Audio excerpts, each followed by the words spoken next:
Nikola Tesla, le génie oublié qui a façonné notre monde. Nous sommes le 7 janvier 1943. Une femme de ménage du New Yorker Hotel pousse la porte de la chambre 3327. C'est une simple visite d'entretien. Mais ce qu'elle découvre ce jour-là va marquer la fin d'une ère. Là, dans un silence glaçant, elle trouve le corps d'un homme sans vie âgé de 86 ans. Cet homme, seul, oublié de tous, vivait dans cette chambre depuis 9 ans. Sans argent, il survivait grâce à un régime frugal de lait et de biscuits, consacrant le peu de ressources qu'il avait encore à nourrir les pigeons de la ville. Ce vieil homme n'était autre que Nikola Tesla, l'un des esprits les plus brillants de l'histoire, celui-là même qui façonna le monde moderne. Difficile de croire que cet homme, mort dans l'indifférence, fut autrefois un visionnaire, un génie qui révolutionna l'électricité et bien plus encore. Il fut le pionnier du courant alternatif, un système qui alimente encore nos maisons aujourd'hui. Il était à l'origine d'innovations comme la radio, la télécommande et la communication sans fil. Mais malgré ces découvertes révolutionnaires, il passa la fin de sa vie dans l'oubli et la pauvreté. Alors, comment un tel génie a-t-il pu finir ainsi? Son histoire est aussi fascinante que tragique. Les origines d'un esprit brillant. Nikola Tesla naît le 10 juillet 1856 dans ce qui est aujourd'hui la Croatie. Sa mère descend d'une lignée d'inventeurs et elle possède une mémoire incroyable. Elle peut réciter de longs poèmes épiques serbes sans la moindre hésitation. Cette capacité n'est pas qu'un talent, c'est un entraînement, un héritage qu'elle transmettra à son fils. Très tôt, elle soumet Nikola à des exercices de mémorisation, développant chez lui une mémoire édétique, photographique. À l'âge adulte, Tesla parlera 8 langues, un exploit qu'il attribuera aux méthodes de sa mère. Mais son enfance est marquée par un événement tragique. À seulement 5 ans, il assiste à la mort brutale de son frère aîné, victime d'un accident de cheval. Ce drame le hantera toute sa vie. Peu après, Tesla commence à expérimenter des visions étranges. Il voit des flashs lumineux, des images qui surgissent sans prévenir. La réalité et l'imagination se brouillent dans son esprit. Ce qui aurait pu être perçu comme une maladie mentale devint son plus grand atout. Car dans ces flashs, il visualisait ses inventions avant même de les construire. Il n'avait pas besoin de prototype, tout fonctionnait parfaitement dans son esprit. Quand j'ai une idée, je la développe directement dans mon imagination. Je fais les ajustements, j'améliore la conception. Tout cela avant même de poser un crayon sur du papier. Nikola Tesla, 1919. Un don exceptionnel, mais qui allait être aussi sa malédiction. Un départ prometteur, un futur brisé. Brillant élève, Tesla excelle dans les études. Mais il est aussi un joueur compulsif. Son addiction au jeu lui coûte ses études. Et il quitte l'université sans diplôme.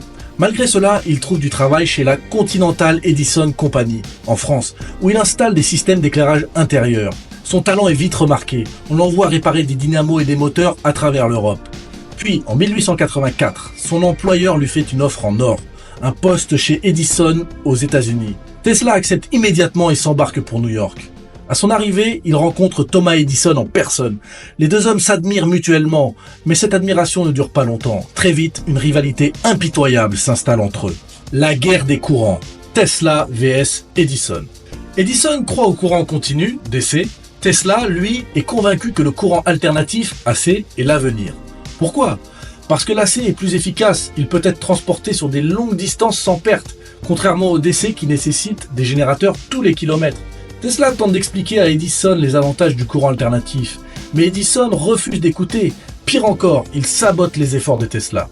Il lui promet 50 000 $ pour améliorer ses générateurs. Tesla travaille donc d'arrache-pied, mais quand il termine, Edison se moque de lui. Ah, vous ne comprenez pas l'humour américain, Tesla. Bafoué, Tesla démissionne. La montée en puissance de Tesla. Tesla, maintenant sans emploi, trouve un nouvel allié en George Westinghouse, un industriel prêt à financer ses idées. Grâce à lui, Tesla perfectionne le moteur à induction et promeut le courant alternatif. Edison ne l'entend pas de cette oreille. Il lance une campagne de propagande sordide, électrocutant des animaux en public pour démontrer que l'acier est dangereux. Il va jusqu'à faire exécuter un éléphant pour effrayer le public. Mais la vérité finit par éclater.